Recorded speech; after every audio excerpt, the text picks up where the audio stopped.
체크해야 될 부분을 보도록 합시다. 자, 개인정보보호법은 첫째, 총칙 해가지고 쭉 조문을 넣어놓고, 그 다음에 이제 본문 규정이 있습니다. 총칙 부분에 이 법을 만든 목적과 적용 범위가 있는데, 동그라미 2번.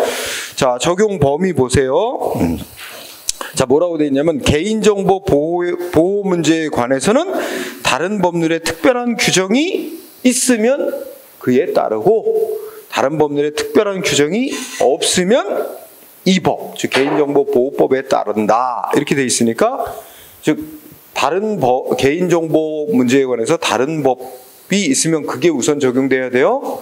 그래서 다른 법에 특별한 규정이 있으면 그게 특별법에 해당할 것이고, 특별법을 우선 따르고, 없을 때는 개인정보보호법에 따르니까 일반법임을 나타내고 있습니다. 자, 이 양 알아두고요. 그 다음에 동그라미 3번. 자, 기억번 요거 체크해야 되는데, 다음의 4가지 항목에 해당하는 개인정보에 대해서는 두 번째 줄 끝에 이 법 규정을 적용하지 아니한다. 원칙은 그런 겁니다. 자, 이 기억을 잘 분석해야 하는데, 다음 각 호의 언어에 해당하는, 즉 박스 안에 있는 4가지 중에 언어에 해당하는 개인정보는 적용하지 않는다. 이 법을 단 100% 적용하지 않는다는 말은 아니고, 대부분 규정을 적용하지 않는데 뭐만은 적용한대. 개인정보를 수집, 이용, 제공이라는 이 파트가 있어. 거기하고 개인정보 분쟁 조정 위원회까지는 적용하지 아니한다. 이렇게 돼 있죠. 꼭 외울 필요는 없어요. 그런 정도만 읽어. 그래서 예를 들어 그 공공기관이 처리하는 개인정보 중에서 우리나라 통계법에 따라 수집되는 개인정보는 원칙적으로 개인정보보호법과 다르게 통계법에 따른다는 얘기죠. 그래서 따로 적용하지 않는다. 예를 또 2번, 국가안전보장과 관련된 정보 분석을 목적으로 하는 수집 또는 제공 요청되는 개인정보. 그러니까 국정원 같은 데서 수집하고 이런 정보, 이 법을 적용하지 않는다. 원칙적으로.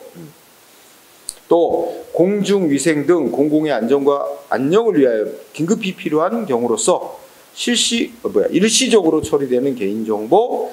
4번째, 언론이나 종교단체, 정당이 각각 취재하거나 보도, 선교, 선거 입후보자 추천 등 고유한 목적을 달성하기 위해서 수집 이용하는 개인정보. 이것도 원칙적으로 개인정보보호법에 적용 대상에서 제외한다.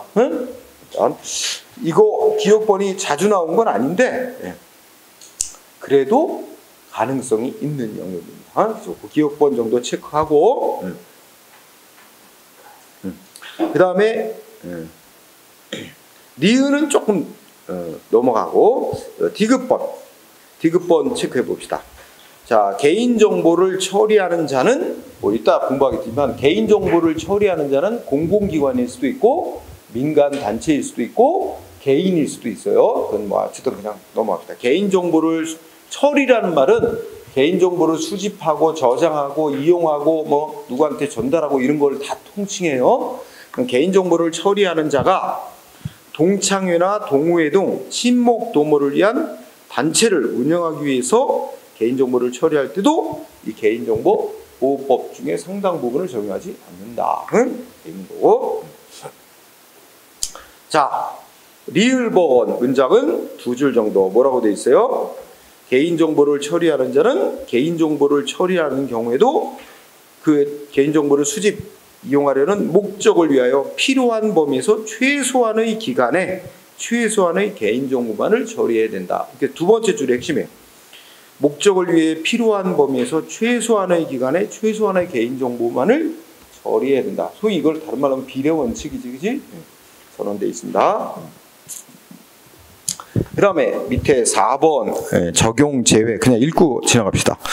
이 개인정보보호법은 시간이나 비용, 기술 등을 합리적으로 고려할 때 다른 정보를 사용하여도 더 이상 개인을 알아볼 수 없는 정보에는 적용하지 않는다. 그러니까 반대 거꾸로 얘기하면 이 개인정보보호법에서 보호 대상으로 삼는 정보는 딱 보면 누군지 알아볼 수 있는 개인정보, 그 다음에 그 정보 하나만 가진 경우는 누군지 알아볼 수 없더라도 다른 정보하고 조금 쉽게 결합하면 알아볼 수 있는 정보, 이런 정보가 이 법의 보호 대상이고, 개인에 관한 정보라도 누군지 알아볼 수 없는 거야. 다른 정보하고 결합을 해도 알아볼 수 없는 정보는, 그런 개인 정보는 이 법의 적용 대상에서 제외한다는 뜻. 읽고 지나가세요.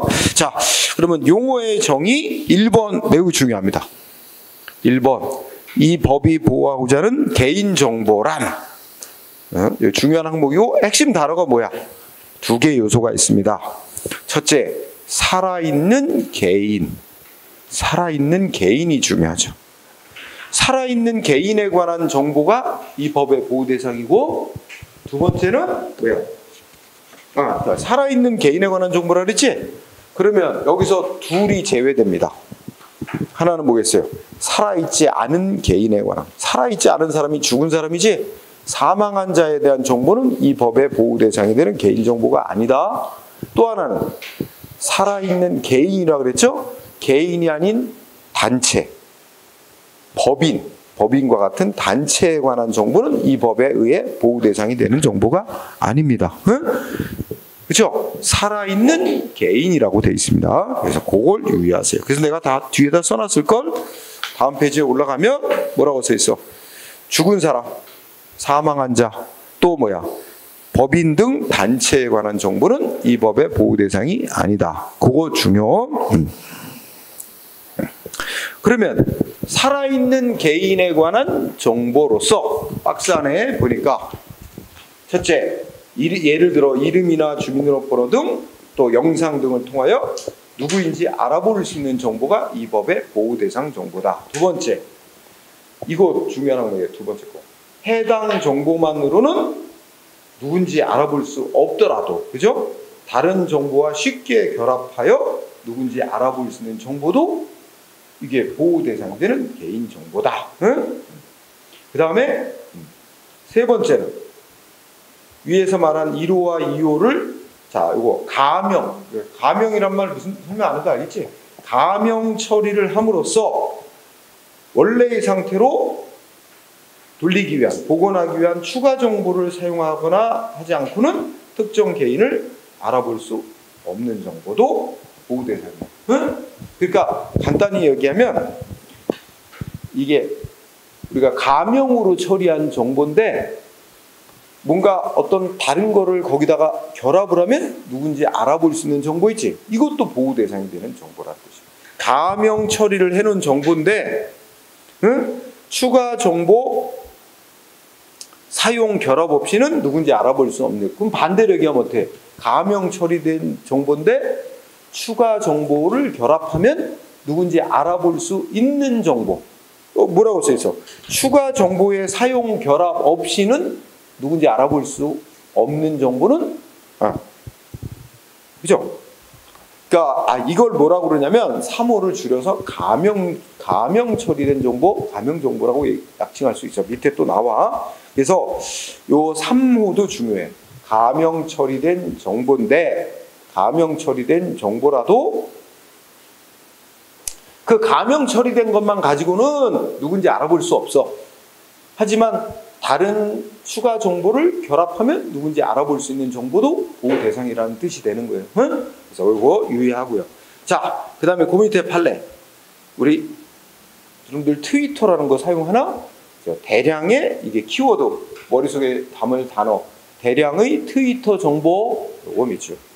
자, 특성이 뭐야? 대량의 트위터 정보 속에는 개인 정보와 그 개인 정보에 해당하지 않는 정보가 혼재되어 있을 수 있는데, 개인의 사생활 비밀을 보호하고 개인정보 권리를 보장하고자 하는 개인정보법의 입법 취지에 비춰볼 때 그 대량의 트위터 정보 제공하는 거에도 개인정보보호법의 규정이 적용돼야 된다. 그 간단히 말하면 대량으로 유통되는 트위터 정보 속에는 누군지 알아볼 수 있는 개인정보도 있고 개인정보 아닌 것도 있는데, 적어도 개인정보가 들어있으니까 개인정보보호법에 적용받아야 된다. 이런 얘기죠. 트위터 정보를 함부로 공개하는 것도 위법이 되는 거예요. 그래서 개인정보라면. 그 다음에 동그라미 2번 가명처리라는 용어가 있습니다. 읽어볼까요? 가명처리라는 건 개인정보의 일부를 삭제하거나 일부 정보를 대체하는 등의 방법으로 별도의 추가 정보 없이는 특정 개인을 알아볼 수 없도록 처리하는 걸 개인정보라고 가명 처리라고 한다. 읽고 지나가세요. 그 다음에 3번 처리라는 부분도 읽고 지나갈 부분이야. 이 법에서 개인정보법에서 개인정보를 처리한다라는 표현은 개인정보를 수집하고 보관하고 이용하고 뭐 변경하고 이런 모든 행위, 삭제하고 이런 개인정보 관련된 일체 행위를 다 가리킨다고 생각하면 돼요. 읽고 지나가고요. 4번 정보 주체도 개념 한번 읽고 지나가면 돼요. 정보, 이 법에서 정보 주체란 처리되는 정보에 의해서 알아볼 수 있는 사람으로서 그 정보의 주체가 되는 사람을 가리킨대요. 그러니까 우리 개개인들을 말한다고 생각하면 되는 거죠. 읽고 지나가고. 자, 또 5항 개인정보 파일은 그냥 안 읽고 지나가도 돼. 눈으로 슬쩍 보고 가요. 자, 6항은 중요. 개인정보 처리자. 이 법에서 말하는 개인정보 처리자는 누구누구를 말할까요? 거기 보니까 읽어보자. 업무를 목적으로 개인정보 파일을 운영하기요. 자, 거기 밑줄여서요. 스스로 아니면 어떻게 돼? 다른 사람을 시켜서 다른 사람을 통해. 그 다음에 뭐야? 개인정보를 처리하는 또 누구누구야? 공공기관뿐만 아니라 공공기관, 법인, 단체 및 개인 등. 자, 두 군데가 포인트야. 업무를 목적으로 개인정보 파일을 운영하기 위해 자, 스스로 개인정보를 수집, 저장하는 하거나 다른 사람을 통해서 개인에 관한 정보를 수집, 이용하는 공공기관, 민간, 법인이나 단체, 우리 개인들도 이 법에 적용을 받는 거예요. 내가 우리 학원에서 여러분 학원 가입할 때 뭐해? 뭐 이름 쓰고 뭐 기재하죠? 연락처, 휴대폰 번호도 다 개인정보야. 연락처 기재하죠? 주소, 이메일. 그거 여러분들이 동의했기 때문에 괜찮은 거야. 응? 몰래 수집 위법이에요. 응? 여러분들이 다 써서 냈잖아. 지출했잖아. 그래서 그건 여러분들이 동의한 거죠. 그래서 우리 학원도 민간 단체, 민간 개인도 개인정보보호법에 따라야 되는 거예요. 응? 그래서 두 군데가 포인트인 거 알겠죠? 개인정보 처리자. 스스로 또는 다른 사람을 통하여. 그 다음에 공공기관뿐만 아니라 민간, 단체, 개인도 다 이 법에 적용 대상이 되는 개인정보 처리자에 해당한다. 그 다음에 7번 공공기관은 특별한 논점이 없습니다. 공공기관은 일반적으로 모든 국가기관, 지방자치단체, 그 외에 뭐 하여튼 공기업 등 이런 거 다 포함하는 거니까 넘어가세요. 그리고 9번 영상정보처리기기 용어 정의였는데 굳이 외울 건 없고, 영상정보처리기기 하면 딱 머릿속에 떠오르는 게 대표적인 게 뭐야? CCTV. 응? 그죠? 그래서 이따 나올 거야. 그냥 읽고 지나가세요. CCTV 같은 거 함부로 설치 못해요. 응? 자, 그 다음에 뭐 과학적 연구 이거 넘어가세요. 자, 그 다음에 쌍가루 3번 중요. 개인정보 보호의 원칙. 응? 요거는 중요한 항목. 이제 이 법에서 개인정보를 수집, 이용, 할 때는 이 원칙을 지켜야 된다 하면서 기본 원칙을 선언했는데, 자, 1번 읽어볼까요? 개인정보를 수집, 이용하는 처리자는 개인정보의 처리 목적을 명확하게 하고 그 목적 달성에 필요한 범위 내에서 최소한의 개인정보, 요게 뭐죠? 최소한의 개인정보만을 적법하고 정당하게 수집해야 된다. 응? 최소한의 개인정보. 그 다음에 2번 두째 줄이 핵심이죠. 원래의 수집 이용 목적 밝힌. 응? 원래 상대방한테 밝히고 수집한단 말이야. 원래의 목적 이외의 용도로 활용하면 안 된다. 응? 그 다음에 세 번째 원칙. 자, 3번 개인 수집한 개인정보의 정확성, 완전성, 최신성이 보장되도록 노력해야 된다. 특별한 건 없어. 뭐 부모에게 효도해야 된다. 이와 똑같은 이치야. 너무 당연한 거. 그 다음에 4번은 어떤 부분이 포인트냐면 개인에 관한 정보라도 중요도가 다 똑같지는 않다는 전제입니다. 개인에 관한 정보라도 진짜로 개인의 진짜 밝히고 싶지 않은 내밀한 것이 있을 수 있어요. 그런 거는 더 철저하게 보호를 해야 되고, 개인정보라도 그 중요도가 좀 떨어지는 거는 좀 덜 관리에 신경을 써도 된다는 취지죠. 그래서 거기 읽어보면 첫째 끝에 뭐야? 읽어보면 개인정보의 처리 방법, 개인정보의 종류 등에 따라서 정보 주체인 개인의 권리가 침해받을 가능성, 그 위험성 정도를 따져서 개인정보를 안전하게 관리해야 된다. 그러니까 그런 걸 따져서 안전관리 정도를 달리해야 된다는 얘기지. 말하자면 무조건 똑같은 정도로 관리해야 되는 게 아니라 그것이 개인정보가 이게 만약에 함부로 공개되거나 누설되면 개인의 권리가 침해될 가능성, 또 그 공개됐을 때 개인에게 입힐 피해가 얼마나 큰지 그 위험성 이런 정도를 고려해서 안전성 정도를 다르게 관리해야 된다 이런 뜻이고, 그 다음에 5항은 개인정보를 수집 이용하는 자는 어떻게 해야 됩니까? 자기가 개인정보를 수집 이용한다는 사실을 밝히고 공개적으로 해야 됩니다. 비밀리에 개인정보를 수집 이용하면 안 된다는 뜻이죠. 그래서 읽어보면 개인정보를 처리하는 자는 첫째 끝에 개인정보를 처리하는 거에 관련된 사항을 공개해야 되며, 그죠? 공개리에 개인정보를 수집 이용해야 된다. 비밀리에 하면 안 되고, 그 다음에 그 수집 이용 대상이 되는 개인들에게는 어떤 권리가 있다는 걸 자기 정보 이렇게 수집해서 저장하고 이용하고 있다는 거 보여달라고 요구하면 보여줘야 된다 이거야. 열람 청구권 등 인정해야 된다. 이건 뭐 읽고 지나가세요. 그 다음에 6번은 사생활 침해를 최소화하는 방법으로 처리해야 된다. 뭐 당연한 얘기야. 그죠?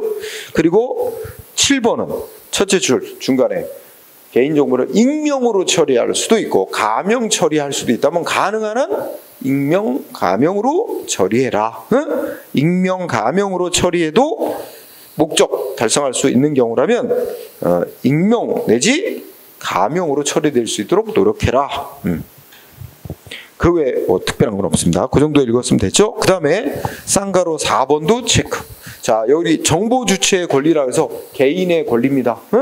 여러분이나 나나 어떤 권리가 있어요? 첫째, 내 정보, 나의 정보 누가 수집, 이용하고 있는지 제공받을 권리가 있습니다. 그래서 개인정보를 처리하는 거에 관련된 정보를 제공받을 권리가 있고, 그 다음에 나에 관한 정보 수집하고 이용하는 거에 내가 동의 안 할 수 있는 권리가 있어요. 동의 여부 권리가 있습니다. 그 다음에 3번, 나에 관한 정보 수집 이용을 어떻게 하고 있는지 확인하고 보여달라고, 열람 복사해달라 이런 거 청구권도 인정되고 있고요. 네 번째, 내가 더 이상 내 정보 저장하고 보관하지 말라, 아예 삭제하고 폐기해달라고 요구할 권리도 있습니다. 그래서 네 번째, 개인정보 처리를 정지해달라, 나에 관한 정보 정정, 삭제, 파기해달라고 요구할 권리도 있고요.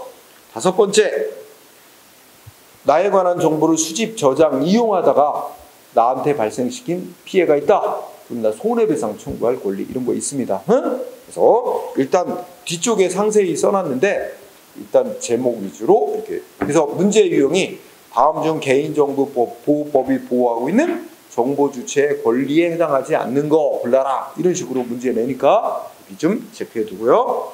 그 다음에 쌍가루 5번, 국가 등의 책무는 굳이 따로 안 해도 됩니다. 워낙 아까 늘 얘기하지만 뭐 자식은 부모에게 효도해야 된다, 이런 당연한 얘기를 써놓은 거라 넘어가세요. 그 다음에 그 밑에 개인정보보호위원회라고 나와요.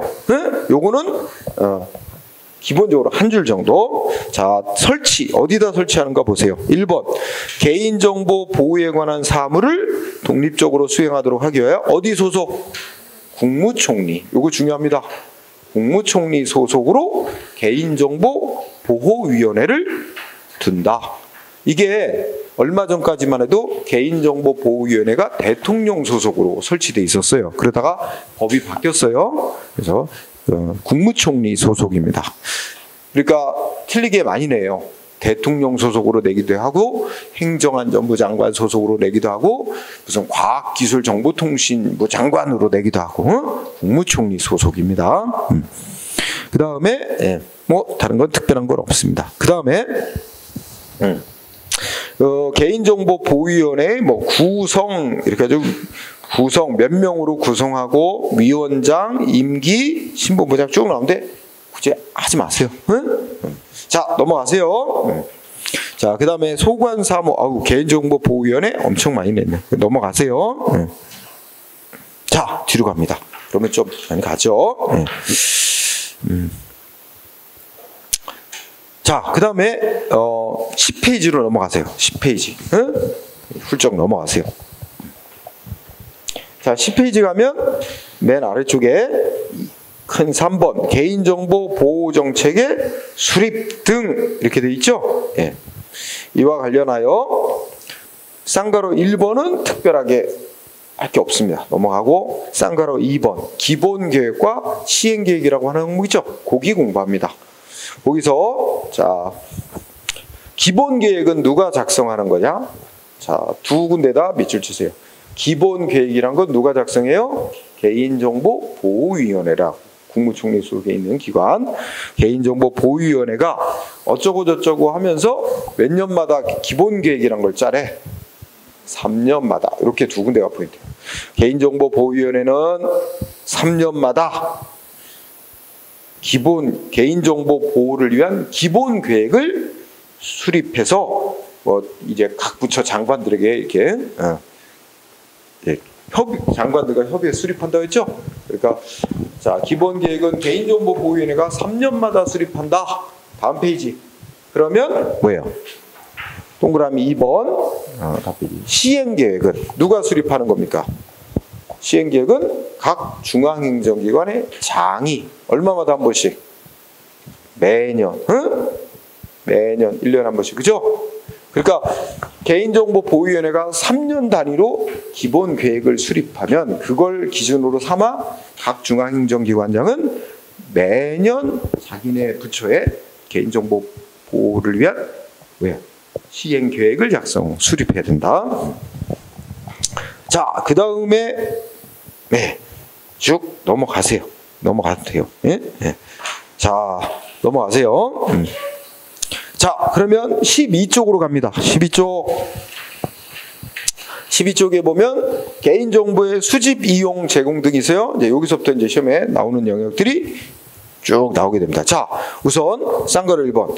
자, 개인정보를 수집, 이용하려면 이러이러한 목적으로 수집, 이용할 수 있어요. 응? 그래서 동그라미 1번 보죠. 개인정보 처리하는 공공기관, 민간단체, 개인 다 개인정보를 처리하는 자는 다음에 6가지 중의 어느 하나에 해당할 때는 개인정보를 수집, 이용할 수 있다는 겁니다. 응? 개인정보를 수집, 이용할 수 있는 목적 어떤 거죠? 어느 때 이용할 수 있어? 첫째, 본인의 동의 받은 경우. 응? 본인한테 동의 얻었을 경우 개인정보 수집, 이용할 수 있다. 두 번째는 법률. 줄여서 법률에 개인정보를 수집, 이용하도록 규정이 있거나 또 법에 의해 정해진 의무를 지키기 위해 불가피할 때, 그죠? 그러니까 한마디로 말하면 법률로 하라고 돼 있으면 가능하다. 네, 세 번째, 공공기관이 법령이 정하고 있는 자기네 본래의 소관 업무를 수행하는데 꼭 불가피하게 필요한 경우도 가능하다. 그다음에 네 번째, 누구를 위하여? 그 개인 본인과 계약을 체결하기 위해서 개인정보 꼭 필요하다. 수집이요. 그러니까 예를 들어서 우리 카드회사 가입하려고 그러면 그죠? 본인 개인정보가 필요하죠? 병원에 가서 치료받으려고 해도 본인 개인정보 필요합니다. 그러니까 이렇게 계약을 맺고 계약에 정한 내용을 이행하는데 필요할 경우에는 개인정보 수집할 수 있다. 그지? 그 다음에 다섯 번째. 자, 누구냐면 정보 주체, 그 개인 또는 그 개인의 부모라든지 법적 보호자, 법정 대리인이 그 개인정보 수집, 이용하는 거에 대해서 동의하는 의사표시를 할 수 없는 상태에 있다든지 또는 주소 불명 등으로 사전 동의를 받을 수 없는 경우로서 명백히 정보 주체 또는 제3자의 급박한 생명시체 재산의 이익을 위하여 필요하다고 인정. 이번에 여러분들 이태원 참사 생각하면 거기 갑자기 사망자들이 생겼는데 이거 가족들에게 연락하고 해야 되는데 알 수 없잖아. 그 본인은 이미 사망해서 본인의 동의를 받을 수 없는 경우, 본인을 위해서 가족에게 연락을 해야 되는데 본인에 관한 무슨 이름을 알아야 뭔가 전화번호도 알고 연락을 할 거 아니야, 신상을 알아. 그러니까 그럴 때는 본인 동의를 받을 수 없는 상태니까, 그럴 때는 이제 본인 동의 없이도 정보를 수집할, 개인에 관한 정보를 수집할 수 있다는 거죠. 수집 이용. 그 다음에 특히 조심해야 될 거 6번. 누구의 정당한 이익? 개인정보 처리하는 자. 응? 개인정보를 수집 이용하는 자의 정당한 이익을 달성하기 위해 필요. 그런데 뭐야? 명백하게 누구의 권리보다 우선하는 경우. 정보 주체인, 그 정보 수집 대상인 개인의 권리보다 우선하는 경우. 이때는 어떻게 돼? 여러분 가만히 보면 1번하고 2번은 어떻게 돼? 1번은 본인 동의를 얻어서 수집 이용하는 건 문제 없다는 거지. 그리고 2번이나 3번 같은 경우 법률에 이제 규정이 돼 있거나 법률이 정한 의무를 이행하기 위해서 필요한 경우. 요거는 이제 법률에 정해놓은 거니까. 그러나 이제 그러니까 4, 5, 6 뭐 이런 것들은 뭐야? 별도로 본인의 동의를 얻지 않아도 수집 이용할 수 있는 경우인데, 특히 6번째가 중요하다. 응? 그 다음에 자, 동그라미 2번은 이제 본인 동의를 얻어서 개인정보를 수집할 때, 응? 본인의 동의에 대해서 써놓은 겁니다. 읽어만 볼까요? 개인정보를 처리하는 자는 우리 개인 본인의 동의를 받을 때는, 동의 받을 때 뭐 알려야 돼? 아, 자기가 무슨 목적으로 정보를 수집합니다. 어디에 이용하려고 합니다. 수집하고 이용하는 목적, 수집하려는 정보 항목, 그리고 언제까지 보유하려고 합니다. 보유 기간. 응? 이거 원치 않으면 동의 안 할 수 있습니다. 동의 거부할 권리가 있다는 사실. 만약에 이게 동의 안 하면 어떠한 불이익이 있을 수 있습니다. 이런 걸 알리고 동의를 구해야 된다. 응? 특별한 거 없습니다. 그 다음에 사망 조금 유의하세요. 사망. 자, 개인정보를 처리하는 자는 애당초 수집 목적과 합리적으로 관련된 범위라면 범위에서 그 정보 주체인 개인에게 불이익이 발생하는지 여부, 또 암호화 조치를 했는지 등 안전성 확보에 필요한 조치를 했는지를 고려한 뒤에 대통령령으로 정하는 바에 따라 정보 주체의 동의가 없어도 개인정보를 이용할 수 있다. 응? 요거 조금 중요합니다. 그래서 키워드는 뭐야? 첫째 줄에 개인정보 처리자는 당초 수집 목적과 합리적으로 관련된 범위 안에서, 그 다음에 어쩌고저쩌고 이런 걸 고려한 뒤에 마지막 줄에 뭐야? 개인의 동의 없이도, 정보 주체의 동의 없이도 개인정보를 이용할 수 있다. 응? 이미 수집해 놓은 걸 원래 수집 목적과 관련 있는 범위 내에서 동의 없이도 이용할 수 있다. 응? 여기 중시. 그 다음에 쌍거로 2번. 개인정보를 수집하는 거 제한하고 있습니다. 그래서 외울 건 없고요. 아까 원칙에서 얘기했던 거 나옵니다. 동그라미 1번. 개인정보를 처리하는 자는 개인정보를 수집할 때 목적에 필요한 최소한의 개인정보를 수집해야 되고, 그때 두 번째 줄만 밑줄. 이때 최소한의 개인정보를 수집한다는 사실은 누가 증명해야 됩니까? 개인정보 처리한, 수집 이용하는 자가 필요 최소한의 정보만 수집하라는 것, 개인정보 처리자가 증명을 해야 됩니다. 응? 그리고 이때 2번도 읽고 지나갈까요? 개인정보 처리자는 본인의 동의를 받아 개인정보를 수집할 때 필요한 최소한의 정보가 외에, 필요 최소한의 정보는 그거를 정보 수집 이용에 동의를 안 하면 계약 같은 게 될 수가 없는 거잖아. 그런 거는 그런 거 아닌 계약을 맺는데 없어도 될 개인정보, 이런 거는 동의하지 않을 수 있다는 사실을 알리고 수집을 해야 된다. 당연한 얘기야, 경험상. 그 다음에 사망은 좀 중요. 개인정보를 처리하는 자는 필요 최소한의 정보 이외의 정보 수집에 동의를 안 한다는 이유로 개인에게 재화나 서비스 제공을 거부하면 안 된다. 응? 그러니까 이 말을 얘기하면, 예를 들어서 무슨 인터넷 사이트에 가입하는데 꼭 필요한 정보는 제공을 안 하면 가입을 거부할 수 있으나, 응? 꼭 필수 최소한의 정보가 아닌 것까지 동의하라고 요구하고 그 동의 안 한다고 가입을 거부하면 안 된다 이런 얘기죠. 네.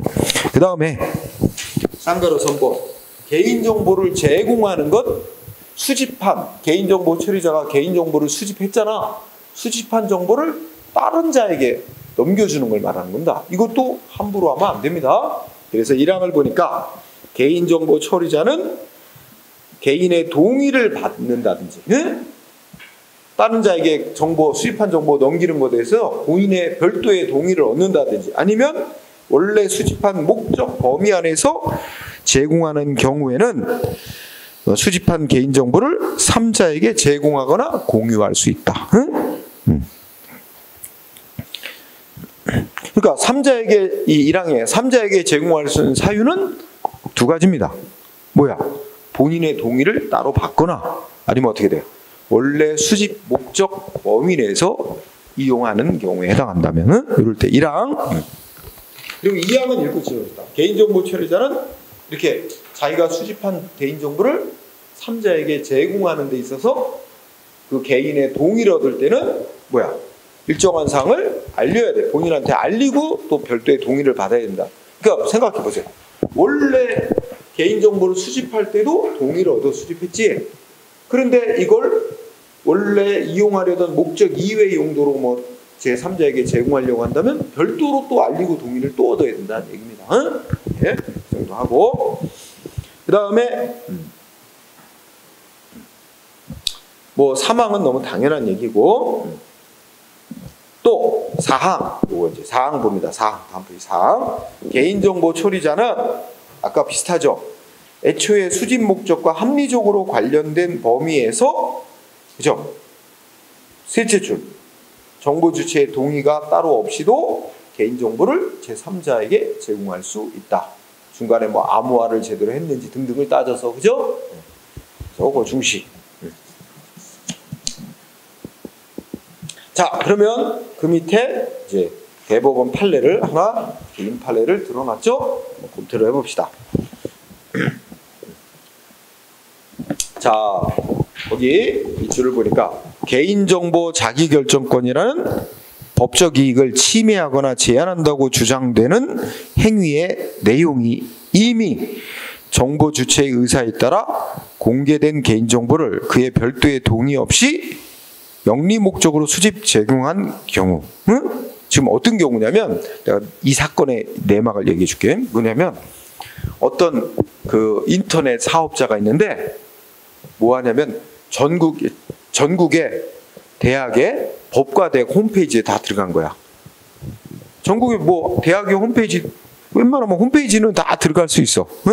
그래서 전국의 법과대학의 홈페이지를 다 방문해서 그 법과대학 홈페이지 가면 법과대학 교수들 이름이 있고 그 뭐 전공이 있고 그 다음에 뭐 이렇게 신상 프로필이 좀 있어요. 사진하고 이걸 싹 긁어 모은 거야. 긁어 모아서 그거를 사이트로 구축해서 유료 서비스로 제공하는 거야. 그런 거야. 그래서 근데 그랬더니 어떤 저 대학의 교수가 야, 왜 나에 관한 신상 프로필을 나의 동의 없이 수집을 해가지고 유료 서비스를 이용하냐? 이건 위법이다. 손해배상해라. 이렇게 싸운 거예요. 근데 법원의 판결은 아니 그러면 그 대학의 교수가 이미 다 모든 사람이 공개되는 법과대학의 홈페이지에 자기 사진하고 신상 프로필을 올려놨다는 건 일단 공개한 거잖아. 공개를 해놓은 것이고 그거를 별도의 동의를 얻지 않고 이용해도 된다는 묵시적인 의사 동의를 했다고 본다는 거야. 법원의 취지는. 그래서 지금 위의 사항은 됐고 그러한 내막이 있다면 자 그래서 밑으로 와 이제 중간에 밑줄 치는데 봐봐. 단지 정보를 수집 이용하는 자에게 영리적 목적으로 이용할 목적이 있었다는 사정만으로 곧바로 그 정보 수집 이용 행위를 위법이라고 할 수는 없다. 그러면서 개인정보보호법은 개인정보를 수집 이용하는 자의 개인정보 수집 이용과 3자 제공에 원칙적으로 정보 주체인 개인의 동의가 필요하다고 규정하고 있으면서도 그 대상이 되는 개인정보를 공개된 것과 공개되지 않은 것으로 나누어서 달리 규율하고 있지는 않다. 따라서 정보 주체가 직접 또는 제3자를 통하여 이미 공개한 개인정보는 공개할 당시 자신의 개인정보에 대한 수집이나 3자 제공 등의 처리에 대해서 일정한 범위 내에서 동의를 했다고 봐야 한다. 응?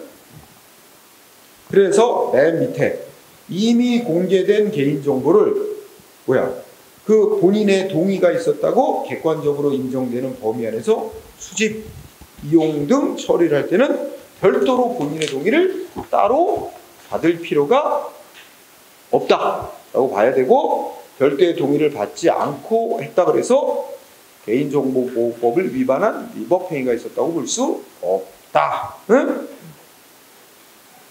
무슨 말인지 알죠? 그래서 그 밑에 밑줄 쭉 써놓은 게 바로 조그맣간 그 사례. 각 대학의 그러니까 법률정보 유료 사이트를 운영하는 업자가 각 전국의 대학의 법과대학의 홈페이지를 방문해서 거기서 그 법과대학 교수들의 신상 프로필을 수집을 본인 대학 교수 개개인의 본인 동의를 얻지 않고 수집해서 영리 목적으로 이용했다 할지라도 이미 각 대학의 교수는 자기의 신상 프로필을 대학 홈페이지에 공개해 놨다면, 과대학 홈페이지에 공개해 놨다면 그거를 별도로 동의 얻지 않고 수집 이용할 수 있도록 동의를 한 것으로 봐야 된다는 게 깔려 있는 거죠.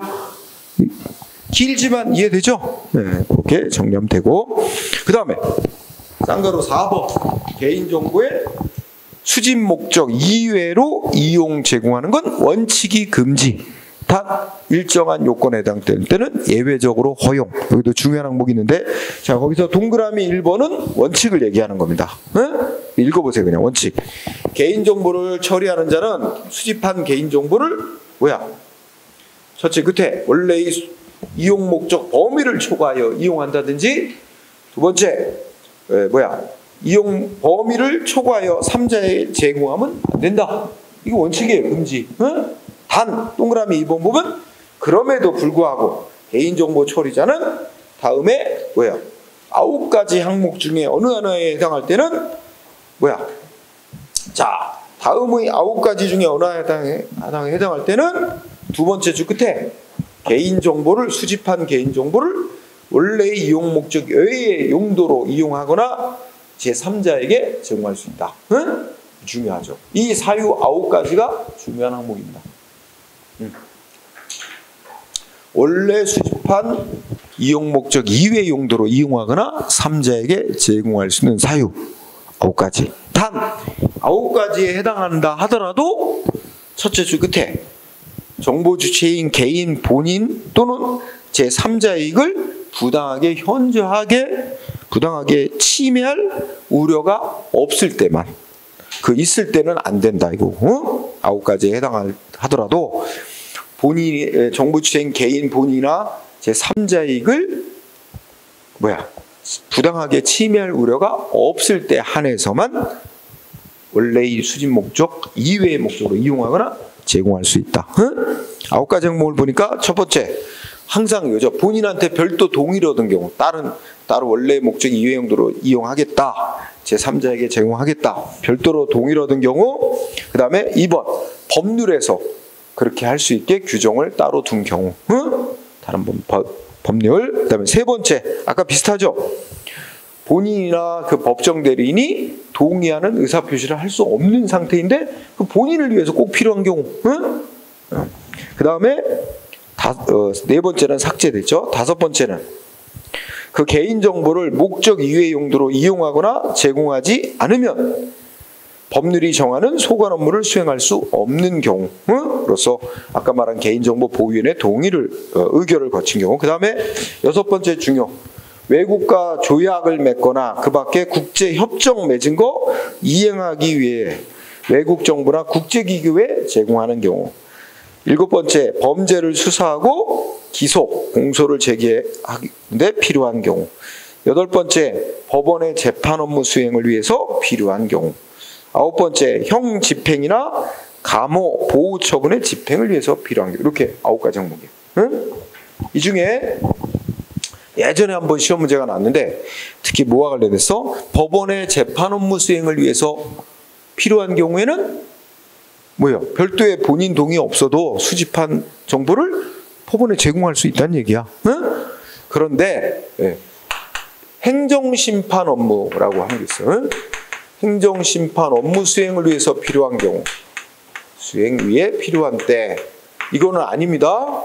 행정 업무 수행에 필요한 때는 해당하지 않습니다. 재판 업무 수행을 위해서 이때는 제공할 수 있는 사유가 아니에요. 그렇죠? 자, 예전에 한번 나오고 있습니다. 이거 조심하고. 그 다음에 다음 페이지에 15쪽에 사망은 굳이 외우지 마세요. 아까 별도의 동의를 얻으면 원래 수집한 목적 이외 용도로 이용하거나 제공할 수 있잖아. 근데 별도의 동의를 받으려면 또 이런 거 알리고 또 동의를 얻어야 된다. 이런 규정이고요. 넘어가세요. 그 다음에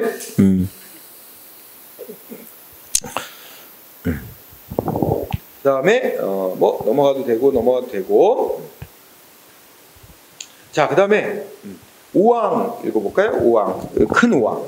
자, 그러면 원래 A라는 업체가 개인정보를 수집해서 보관하고 있는데 이를 B라는 업체에게 제공을 했어.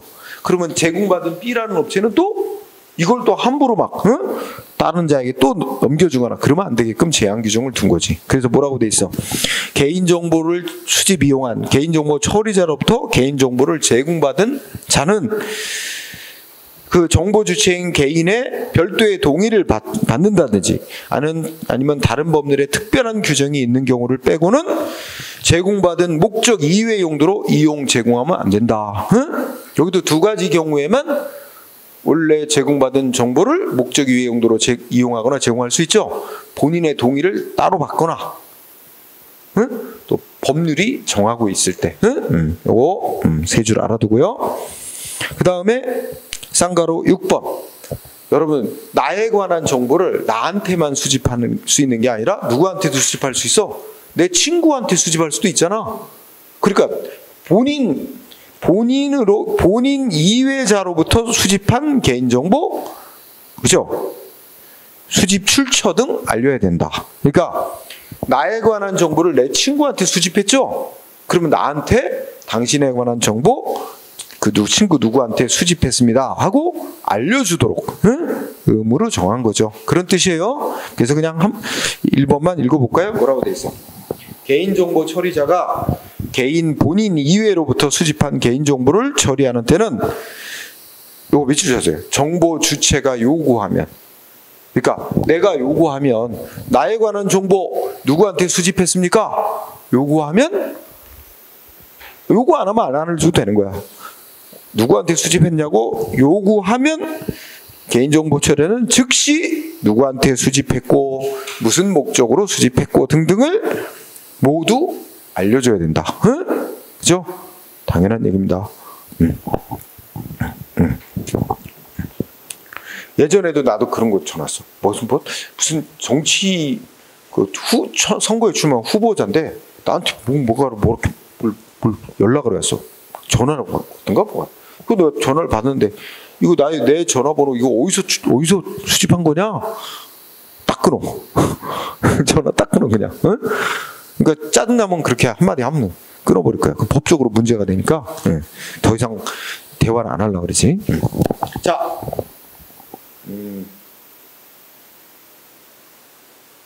그 다음에 자, 이 양도 한번 읽어보자. 이 양도. 참 이게 법이 복잡해졌어요. 예전에는 공공기관의 개인정보보호법 이렇게만 있을 때는 단순했는데 엄청 법조문이 늘어나면서 자, 이 양 읽어보면 대통령령으로 정하는 기준에 해당하는 개인정보 처리자. 그래서 대통령령을 찾아보니까 5만 명 이상의 개인에 관하여 민감정보, 고유식별 정보를 처리하는 자. 이거 나중에 또 나오니까 그냥 넘어가세요. 자, 민감정보라는 거 대표적인 예가 뭐 개인의 사상, 신념, 노조 가입 여부, 뭐 성생활에 관한 정보 이런 것들이에요. 이따 나와. 또 고유식별 정보란 건 이름, 주민등록번 없이 특정인 누군가를 개인을 식별할 수 있는 정보입니다. 그래서 우리나라에 4가지 정도 돼. 주민등록번호, 운전면허번호, 그다음에 여권번호 이런 것들이 있어요. 이런 거를 5만 명 이상에 대해서 수집 보관하는 자와 100만 명 이상에 관하여 개인정보를 처리하는 자는 개인 본인으로부터 정보를 수집한 게 아니라 다른 자로부터 개인정보를 수집하여 처리하는 때는 동그라미 1번 위에서 말한 모든 사항을 이거는 뭐야? 알려달라고 요구를 안 해도 당연히 알려줘야 된다라고 명시된 거죠. 왜 1항은 5만 명 이상, 100만 명 이상 이게 아닌 그 이하의 정보를 수집 처리하는 자라도 개인이 요구하면 그럼 개인이 요구하면이라는 게 단서가 달려 있죠. 그러나 2항은 5만 명 이상의 민감정보, 고유식별 정보를 처리하는 자, 그 다음에 100만 명 이상의 개인정보를 처리하는 자는 알려달라고 요구 안 해도 누구한테 정보를 얻었는지 의무적으로 당연히 알려줘야 된다라고 명시되어 있는 겁니다. 응? 다만 이제 수집한 정보에 연락처 등 정보 주체에게 알릴 수 있는 개인정보가 없을 때는 그때는 그러하지 않냐고 단서를 했습니다. 읽어볼 필요는 있습니다. 네, 그 정도 하세요. 그 다음에 뒤로 갑니다. 그 다음에 개인정보의 파기가 있습니다. 이건 별로 잘 안 나오니까 자 동그라미 1번만 읽어볼까요? 뭐라고 되어 있어요? 개인정보 처리하는 자는 개인정보를 보유하기로 된 기간이 경과했다든지 처리 목적이 달성됐든지 더 이상 개인정보가 불필요하면 하게 됐을 때는 지체 없이 파기해야 된다. 응? 다만 다른 법에 계속 보존하도록 규정이 있는 경우에는 당연히 그럴 수 아니하다. 당연한 거고 그 다음에 이 항의 파기를 할 때는 어떻게 돼? 원상복구 재생되지 않도록 조치를 해야 된다. 응? 뭐 당연한 얘기 그 정도 하세요. 그 다음에 쌍가로 8번 자 동의를 받는 방법 아까 본인 그죠? 그러니까 여기 뭐 있어? 개인정보를 처리하는 자는 이 법, 개인정보보호법에 따라 개인정보를 처리하는 것에 대해서 본인 동의를 받을 때는 각각의 우리 아까 각각의 동의사항이 뭐야? 구분하여. 그러니까 우리 보면 많이 하잖아. 모모에 관한 사항, 정보 수집 목적, 이거 동의하십니까? 쭉 내렸고. 그 다음에 또 한 칸 내려가면 이거 정보 보유 기간 얼만큼 할 거다. 또 누구에게 제공하려고 한다. 이런 거 다 항목 나누고 각각 동의하도록 돼 있지? 그죠? 예, 그렇게 각각 동의사항을 구분하여 두 번째 줄에 개인이 이를 명확하게 인지할 수 있도록 알리고 동의를 받아야 된다. 응? 자, 요것도 있죠? 이거 법적으로, 시험에서는 큰 의미는 없는데 두 번째 줄에 이를 명확하게 인지할 수 있도록 이런 문구가 들어갔지? 이런 거 왜 규정이 만들어지는지 알아? 예전에 무슨 사건이 있었냐면 홈플러스인가? 그럴 거야. 그 홈플러스가 홈플러스 이제 문연지 20주년인가? 이래가지고 20주년 무슨 큰 경품 행사를 한다? 그 경품 행사하니까 홈플러스에서 몇만 원 이상 구매한 자는 경품 응모권을 주고 응모권에 연락처 이런 거 이제 써서 응모함에 넣잖아. 그럼 한 달 뒤쯤인가 여기서 추첨을 해서 무슨 승용차 한 대, 외국 여행 되게 경품도 큰 거야. 이렇게 하고 엄청난 사람들이 그 경품에 응모를 했어. 근데 그 경품 응모권에 뭐 했어? 개인정보 다 적어줬지. 응? 이름, 휴대폰, 연락처, 메일 주소, 응? 다 이런 거 적어놓은 거야. 근데 이거 개인정보를 수집하는 거잖아. 응? 근데 문제는 뭐냐? 이 홈플러스에서 개인정보 그 응모권자들의 개인정보를 수만 명 전국에 걸치면 엄청나겠지. 정보를 다 모아가지고 요걸 다른 예를 들면 삼성 계열의 보험회사 이런 데서 싹 넘긴 거지. 응? 그리고 이제 또 어떤 정보 처리 업체한테 요걸 싹 정리해 달라. 응? 그래갖고 또 소득 수준 이런 것도 갖춰서 정리해 달라. 그래서 뭔가 그 재산이 있고 소득이 있어 보이는 사람들 또 추려달라. 이래가지고 그걸 보험회사로 또 넘겨주게 해서 보험회사가 영업하는 거야. 전화하면서 우리 보험 이런 거 나왔으니까 가입해줘. 이런 식이 돼버린 거야. 그게 이제 누군가로부터 문제가 걸렸어. 아니 나는 경품에만 응모했을 뿐인데 왜 내 정보가 여기로 넘어가 있느냐. 개인정보가. 난 동의한 적 없는데 문제를 삼았던 거지. 응? 그랬더니 그래서 이게 소송이 걸렸어. 뭐 여러 사람으로부터 이제 의뢰를 받아서 시민단체가 주도를 했나 하여튼 홈플러스 상대로 소송을 했는데 홈플러스 측은 재판에서 뭐라고 주장하는지 알아? 우리 법대로 했대. 그래서 응모권의 뒷면에 보면 글씨 써 있다 이거야. 이 수집한 개인정보는 이러이러한 목적으로 이용하고 제공하겠습니다. 응? 이거 써놨다는 거야. 진짜 봤더니 써 있어. 근데 글자 보이지도 않아. 깨알 같은 글씨를 작게 써놓은 거야. 응? 그래서 이게 문제가 된 거야. 그래서 야 이거를 정보 주체에게 알렸다고 볼 수 있냐? 눈으로 봐서는 무슨 글씨인지 안 보여요. 내용이 돋보기로 봐야 나. 그 0.5mm인가 1mm인가 하여튼 글씨체가 그래.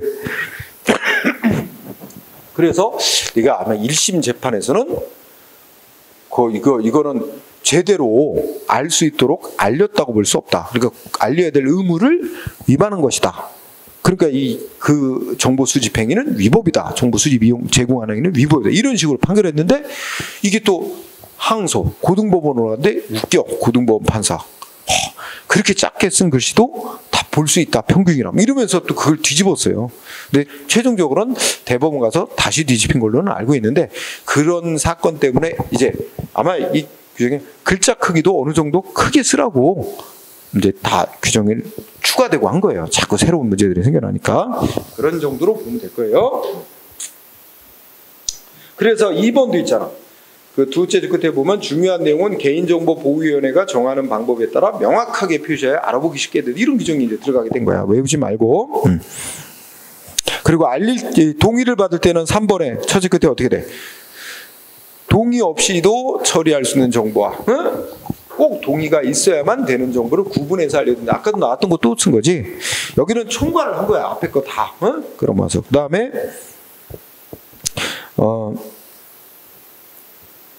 이렇게 넘어가도 되고 그 다음에 6번 유의하세요. 6번. 자, 동그라미 6번 체크. 뭐라고 써있어?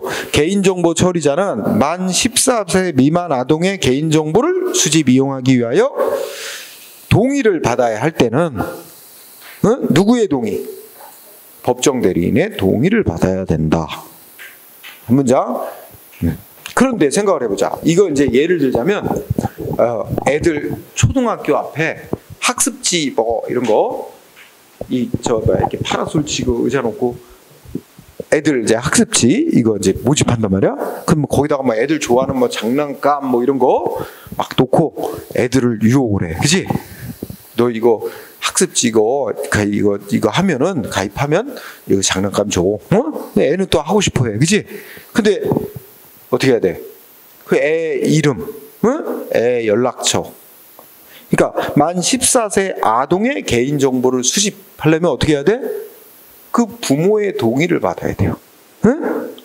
법정 대리인, 부모의 동의를 받아야 돼. 근데 야, 애만 있지 지금 부모는 누군지 모르는데 어떻게 부모의 동의를 받아? 그러니까 최소한 부모의 연락처, 휴대폰 번호 같은 건 그 아동을 통해서 수집할 수 있다고 또 단서를 달하는 거지. 그래서 둘째 줄 읽어보면 이 경우 부모의 동의를 받기 위해 필요한 최소한의 정보는 그 부모의 동의 없이도 해당 아동으로부터 직접 수집할 수 있다. 이해되죠? 응? 네, 그런 조항을 둔 거다. 이렇게 6항을 보면 될 겁니다. 그 다음에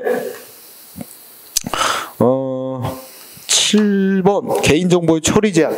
여기서 여기 잠깐 쉬었다가 이제 민감정보, 고유식별정보, 주민등록번호 또 중요한 항목이 나오니까 거긴 쉬었다가 진행합시다.